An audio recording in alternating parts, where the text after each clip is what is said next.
ಸರ್ಕಾರಕ್ಕೆ, ಭ್ರಷ್ಟ ಕಾಂಗ್ರೆಸ್ ಸರ್ಕಾರಕ್ಕೆ, ದಿವಾಳಿ ಕಾಂಗ್ರೆಸ್ ಸರ್ಕಾರಕ್ಕೆ, ಲೂಟಿ ಕಾಂಗ್ರೆಸ್ ಸರ್ಕಾರಕ್ಕೆ,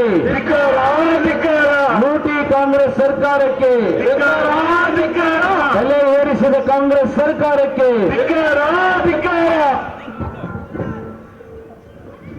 ಆತ್ಮೀಯ ಬಂಧುಗಳೇ, ಇವತ್ತು ಹಾವೇರಿಯಲ್ಲಿ ಭಾರತೀಯ ಜನತಾ ಪಕ್ಷದ ವತಿಯಿಂದ ಹಮ್ಮಿಕೊಂಡಂತ ಈ ಅಹೋರಾತ್ರಿ ಧರಣಿಯಲ್ಲಿ ಉಪಸ್ಥಿತರಿರುವಂತ ಕರ್ನಾಟಕ ರಾಜ್ಯದ ಮಾಜಿ ಮುಖ್ಯಮಂತ್ರಿಗಳು, ಹಾವೇರಿ ಲೋಕಸಭಾ ಕ್ಷೇತ್ರದ ಸಂಸದರು ಆದಂಥ ಬಸವರಾಜ ಬೊಮ್ಮಾಯಿ ಅವರೇ, ಜಿಲ್ಲಾ ಅಧ್ಯಕ್ಷರಾದಂಥ ಅರುಣ್ ಕುಮಾರ್ ಪೂಜಾರ್ ಅವರೇ, ನಮ್ಮ ಪಕ್ಷದ ಎಲ್ಲ ಮುಖಂಡರೇ, ಶಾಸಕರೇ, ಮಾಜಿ ಶಾಸಕರೇ, ಎಲ್ಲ ಮೋರ್ಚಾ ಅಧ್ಯಕ್ಷರುಗಳೇ, ಮಂಡಲ ಅಧ್ಯಕ್ಷರುಗಳೇ, ಸಹೋದರ ಸಹೋದರಿಯರು, ಇವತ್ತು ಎಲ್ಲ ಕಡೆಗೆ ಜನರ ಆಕ್ರೋಶ ಉಕ್ಕಿ ಹರಿತಾ ಇದೆ. ನೀವು ಟಿವಿ ಆನ್ ಮಾಡಿದ್ರೆ ಬೆಳಗಿಂದ ಸಾಯಂಕಾಲದವರೆಗೂ ಬರೇ ಬೆಲೆ ಏರಿಕೆ, ಬೆಲೆ ಏರಿಕೆ, ಬೆಲೆ ಏರಿಕೆ ಬಿಟ್ರೆ ಬೇರೆ ಏನೂ ಇಲ್ಲ. ನೀವು ಹುಡ್ಕೊಂಡು ಹೋಗ್ಬೇಕಾಗತ್ತೆ. ಈಗ ಯಾವುದಕ್ಕೆ ಬೆಲೆ ಏರಿಸಿಲ್ಲ, ಯಾವುದಕ್ಕೆ ಯಾವ ಬೆಲೆ ಏರಿಸಿಲ್ಲ ಅಂತೇಳಿ ಹುಡ್ಕೊಂಡು ಹೋಗುವಂತ ಪರಿಸ್ಥಿತಿ ಕರ್ನಾಟಕದಲ್ಲಿ ನಿರ್ಮಾಣ ಆಗಿದೆ. ಇದೆಲ್ಲದಕ್ಕೂ ಹೋಗಿ ನೀವು ಸ್ನೇಹಿತರು, ಮಾಧ್ಯಮದ ಸ್ನೇಹಿತರು ಏನಾದರೂ ಏನ್ರಿ ಈ ತರ ಬೆಲೆ ಏರಿಕೆ ಮಾಡ್ತೀರಿ ಅಂತ ಕೇಳಿದ್ರೆ, ಯಾಕ್ರಿ ಗೃಹಲಕ್ಷ್ಮಿ 2 ಲಕ್ಷ 2,000 ಕೊಡ್ತಾ ಇಲ್ವೋ, 2,000 ಕೊಡ್ತಾ ಇಲ್ವೋ ಹೇಳ್ಬಿಡ್ತಾರೆ. 2,000 ರೂಪಾಯಿ ಹೆಣ್ಮಕ್ಳಿಗೆ ಕೊಟ್ಟು 20,000 ರೂಪಾಯಿ ಗಂಡನ ಜೇಬಿಂದ ಕಿತ್ಕೊಂತ ಇದ್ದಾರೆ. ದಿನಂಪ್ರತಿ ನಡೀತಾ ಇದೆ ಈ ರೀತಿ. ಇಷ್ಟು ಬೆಲೆ ಏರಿಕೆ ನಮ್ಮ ಸರ್ಕಾರ ಇದ್ದಂತ ಸಂದರ್ಭದಲ್ಲಿ ಇವರು ಸ್ಟ್ರೈಕ್ ಮಾಡಿದ್ರು.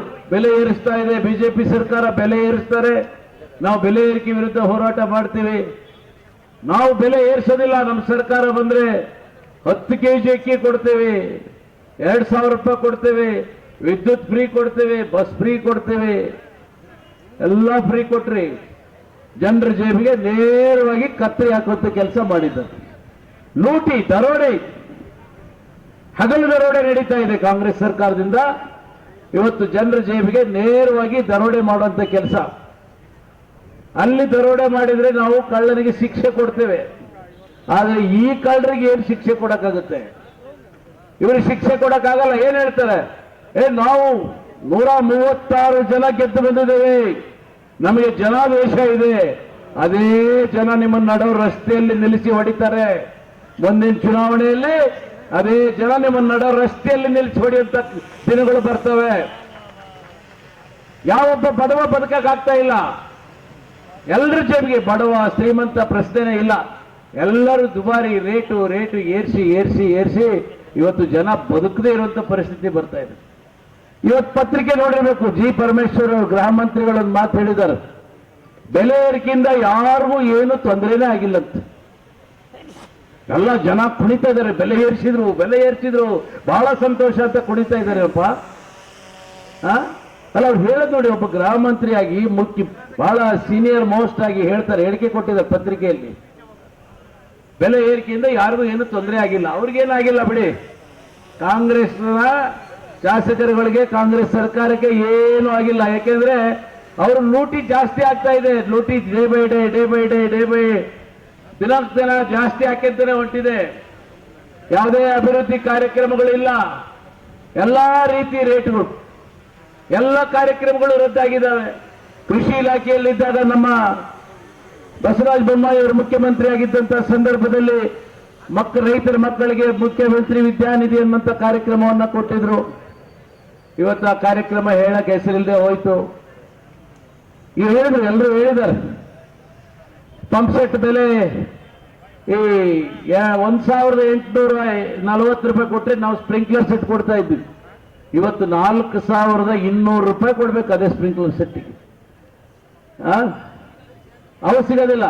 ಈಗ ನಮ್ಮ ಯಾರೋ ಒಂದು ವಾಟ್ಸಪ್ ಅಲ್ಲಿ ಹಾಕಿದ್ದಾರೆ, ನಮ್ಮ ಶಾಸಕರನ್ನ ಹಿರೇಕೆರೆ ಶಾಸಕರನ್ನ ಕೇಳಿದ್ರಂತೆ, ತಾಡ್ಪಲ್ ಸಿಗ್ತಾ ಇಲ್ರಿ, ತಾಡ್ಪಲ್ ಇಲ್ಲಿದೆ ಅಂದ್ರೆ ಹೋಗಿ ಮಾಜಿ ಕೃಷಿ ಮಂತ್ರಿ ಕೇಳ್ರಿ ಅಂತಾರಂತೆ.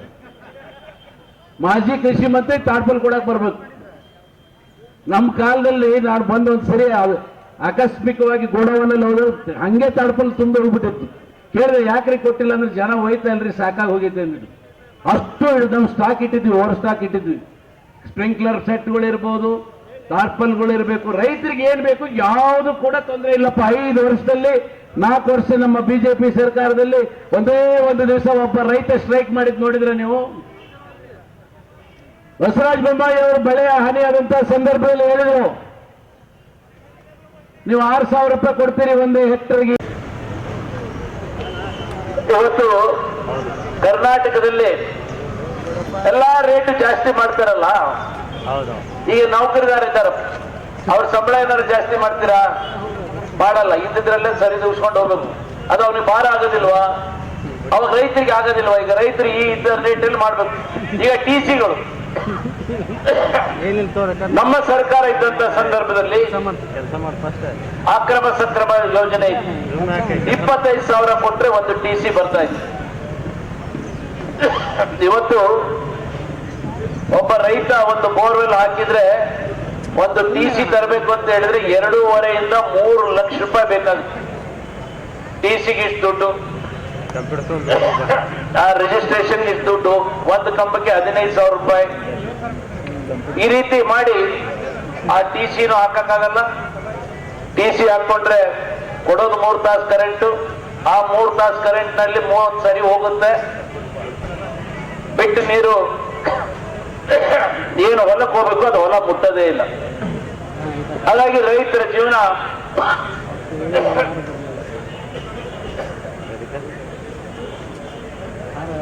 ಬಹಳ ದುರ್ಲಭ ಆಗಿದೆ.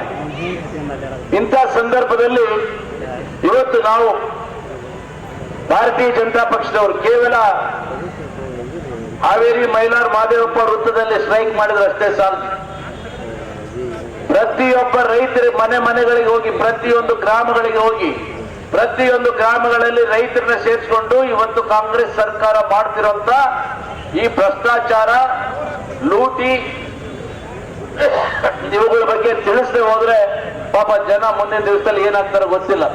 ಜನಕ್ಕೆ ಸಾಕಾಗಿ ಹೋಗಿದೆ, ರೋಷ್ ಹೋಗಿದ್ದಾರೆ. ಆದ್ರೆ ಅವರು ಸಾರ್ವಜನಿಕವಾಗಿ ಬಂದು ಪ್ರತಿಭಟನೆ ಮಾಡಕ್ ಆಗೋದಿಲ್ಲ. ನಾವು ಸಂಘಟಿತರಾದಂತಹ ಸಂದರ್ಭದಲ್ಲಿ ನಾವು ಈ ಧರಣಿಗಳ ಒಂದು ನೇತೃತ್ವವನ್ನು ವಹಿಸಿ ಸಾರ್ವಜನಿಕರಿಗೆ ಒಂದು ಬೆಳಕನ್ನ ಮೂಡಿಸುವಂತ ಕೆಲಸವನ್ನ ನಾವೆಲ್ಲ ಮಾಡಬೇಕಾಗಿದೆ. ಬಂಧುಗಳೇ, 21ನೇ ತಾರೀಕು ಈಗಾಗಲೇ ನಮ್ಮ ರಾಜ್ಯಾಧ್ಯಕ್ಷರ ನೇತೃತ್ವದಲ್ಲಿ ಜನಾಕ್ರೋಶ ಆಂದೋಲನ ಪ್ರಾರಂಭ ಆಗಿದೆ ಮೈಸೂರಿಂದ. 21ನೇ ತಾರೀಕು 3 ಗಂಟೆಗೆ ಹಾವೇರಿ ಜಿಲ್ಲೆಗೆ ದಾವಣಗೆರೆಯಿಂದ ಬರ್ತಾರೆ. ಅವತ್ತಿನ ದಿವಸ ನಾವು ಹಾವೇರಿ ಜಿಲ್ಲೆಯ ಎಲ್ಲರೂ ಬಹಳ ದೊಡ್ಡ ಪ್ರಮಾಣದಲ್ಲಿ ಸೇರಿ ಜನಾಕ್ರೋಶ ಈ ಆಂದೋಲನವನ್ನು ನಾವೆಲ್ಲ ಯಶಸ್ವಿಗೊಳಿಸಬೇಕಾಗ್ತದೆ. ಜನರ ಆಕ್ರೋಶ ಇವತ್ತು ಒಡೆದು ಹೋಗ್ತಾ ಇದೆ. ಇಂಥ ಸಂದರ್ಭದಲ್ಲಿ ಜನರ ಜೊತೆಗೆ ನಾವು ಒಂದು ಸಂದೇಶವನ್ನು ಕೊಡಬೇಕು. ಈ ಕಾಂಗ್ರೆಸ್ ಸರ್ಕಾರ, ಭ್ರಷ್ಟ ಸರ್ಕಾರ ಏನು ಮಾಡ್ತಾ ಇದೆ, ಇದಕ್ಕೆ ನಾವು ಸಹಿಸೋದಿಲ್ಲ. ನಾವು ಸಾಮಾನ್ಯ ಜನರ ಜೊತೆಗಿದ್ದೇವೆ, ರೈತರ ಜೊತೆಗಿದ್ದೇವೆ, ಬಡವರ ಜೊತೆಗಿದ್ದೇವೆ ಅನ್ನೋಂಥ ಸಂದೇಶವನ್ನ ಕಳಿಸಬೇಕಾಗ್ತದೆ. ನಿನ್ನೆ ಒಬ್ಬ ಸಾಮಾಜಿಕ ಕಾರ್ಯಕರ್ತ ಗವರ್ನರ್ಗೆ ಒಂದು ಪರ್ಮಿಷನ್ ಕೇಳಿದ್ದಾರೆ. ಈ ರಾಜ್ಯದ ಪ್ರಾಮಾಣಿಕ ಮುಖ್ಯಮಂತ್ರಿಗಳು ಕಲ್ಲಿದ್ದಲು ವ್ಯವಹಾರದಲ್ಲಿ 500 ಕೋಟಿ ರೂಪಾಯಿ ಕಿಕ್ ಬ್ಯಾಕ್ ತಗೊಂಡಿದ್ದಾರೆ. 500 ಕೋಟಿ ರೂಪಾಯಿ.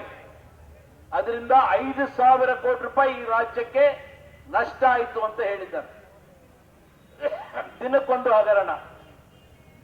ಮೂಡ ಹಗರಣ ಆಯ್ತು, ವಾಲ್ಮೀಕಿ ಹಗರಣ ಆಯ್ತು. ವಾಲ್ಮೀಕಿ ಹಗರಣದಲ್ಲಿ ಬೇಲ್ ಮೇಲೆ ಇದ್ದಂತ ನಾಗೇಂದ್ರಗೆ ನಿನ್ನೆ ಚಾರ್ಜ್ ಶೀಟ್ ಕೊಟ್ಟಿದ್ದಾರೆ. ತಾವೆಲ್ಲ ನೋಡಿರ್ಬೇಕು. ಅದನ್ನು ಕೂಡ ಸಮರ್ಥನೆ ಮಾಡ್ತಾರೆ.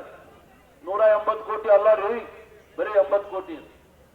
ಎಷ್ಟು ತಿಂದ್ರು ತಿನ್ನಂಗೆ, ಅಷ್ಟು ತಿಂದ್ರು ತಿನ್ನಂಗಪ್ಪ ಅಲ್ವಾ? ಈ ರೀತಿ ಇವತ್ತು ಭ್ರಷ್ಟಾಚಾರವನ್ನ ಸಮರ್ಥನೆ ಮಾಡಿಕೊಳ್ಳುವಂತ ಕೆಲಸ ಇವತ್ತು ಕಾಂಗ್ರೆಸ್ ಸರ್ಕಾರ ಈ ರಾಜ್ಯದಲ್ಲಿ ಮಾಡ್ತಾ ಇದೆ. ಒಂದು ಕಡೆ ಮುಖ್ಯಮಂತ್ರಿ, ಇನ್ನೊಂದು ಕಡೆ ಉಪಮುಖ್ಯಮಂತ್ರಿ ಇಬ್ಬರಿಗೂ ಕಾಂಪಿಟೇಷನ್, ಯಾರು ಜಾಸ್ತಿ ವೇಸ್ಟ್ ಮಾಡ್ತಾರೆ, ಯಾರು ಹೆಚ್ಚು ಜಾಸ್ತಿ ಹೊಡಿತಾರೆ ಅಂತ. ನಾನು ಇಷ್ಟು ಹೊಡಿತೀನಿ, ನೀನು ಇಷ್ಟು ಹೊಡಿತೀನಿ, ನಾನು ಇಷ್ಟು ಹೊಡಿತೀನಿ, ನೀನು ಇಷ್ಟು ಹೊಡಿತೀನಿ. ನಿನ್ನೆ ಯಾರೋ ಒಬ್ರು ಬಂದಿದ್ರು ಹೇಳ್ತಾ ಇದ್ರು, ಒಂದು ಚೇಂಜ್ ಆಫ್ ಲ್ಯಾಂಡ್ ಯೂಸ್ಗೆ ಹೋದ್ರೆ ಈ ನಮ್ಮ ಬೆಂಗಳೂರು ಬಿಟ್ಟಿದ್ದು ಜಿಲ್ಲೆಗಳಿಂದ ಯಾರು ಹೋದ್ರೆ 3 ಲಕ್ಷ ರೂಪಾಯಿ ಫಿಕ್ಸ್ ಅಂತ. ಅದಕ್ಕೊಬ್ಬರು ಸಚಿವರನ್ನ ಇಟ್ಕೊಂಡ್ಬಿಟ್ಟಿದ್ದಾರೆ ಮುಖ್ಯಮಂತ್ರಿಗಳು. ಆ ಸಚಿವರ PAಗೆ 25,000, 3,25,000 ಕೊಟ್ಟು 2 ದಿವಸ ಕಾಯ್ಬೇಕು ನಾವು, ಅವಾಗ ಲ್ಯಾಂಡ್ ಯೂಸ್ ಇದು ನಮ್ಮ ಚೇಂಜ್ ಆಫ್ ಲ್ಯಾಂಡ್ ಯೂಸ್ ಬರ್ತದೆ ಅಂತ. 1 ಎಕರೆಗೆ ಇದು. ಇನ್ನು ಬೆಂಗಳೂರು ವ್ಯವಹಾರ ನೋಡಿ ಹೆಂಗಿರ್ಬೇಕು. ಬೆಂಗಳೂರಲ್ಲಿ ಒಬ್ಬರು ಸಚಿವರು ಇನ್ಚಾರ್ಜ್ ಇದ್ದಾರೆ, DK ಶಿವಕುಮಾರ್ ಅವರು, ಸನ್ಮಾನ್ಯ DK ಶಿವಕುಮಾರ್ ಅವರು. ಇಷ್ಟು ದೊಡ್ಡ ಬೆಂಗಳೂರು ಉಸ್ತುವಾರಿ ಸಚಿವರನ್ನ ಬಹುಶಃ ಬೆಂಗಳೂರು ಎಂದು ಕಂಡಿರ್ಲಿಕ್ಕಿಲ್ಲ ಅಂತ ನನ್ನ ಭಾವನೆ. ಯಾಕೆಂದ್ರೆ ಬೆಂಗಳೂರಲ್ಲಿ ನಿಮಗೆ ಗೊತ್ತು, ಅಪಾರ್ಟ್ಮೆಂಟ್ಗಳು ದೊಡ್ಡ ದೊಡ್ಡ ಬಿಲ್ಡಿಂಗ್ ಹಾಕವಲ್ಲ, ಅದರ ಒಂದು ಬಿಲ್ಡಿಂಗ್ ಅಪ್ರೂವಲ್ಗೆ 1 ಸ್ಕ್ವೇರ್ ಫೀಟ್ಗೆ 100 ರೂಪಾಯಿ ಕೊಡ್ಬೇಕು ಅವ್ರಿಗೆ. ಒಂದು ಬಿಲ್ಡಿಂಗ್ ಎಷ್ಟಿರ್ತದೆ ಬರುತ್ತೆ? 1-2 ಲಕ್ಷ ಸ್ಕ್ವೇರ್ ಫೀಟ್ ಇರ್ತದ ಅಪಾರ್ಟ್ಮೆಂಟ್. 1,50,000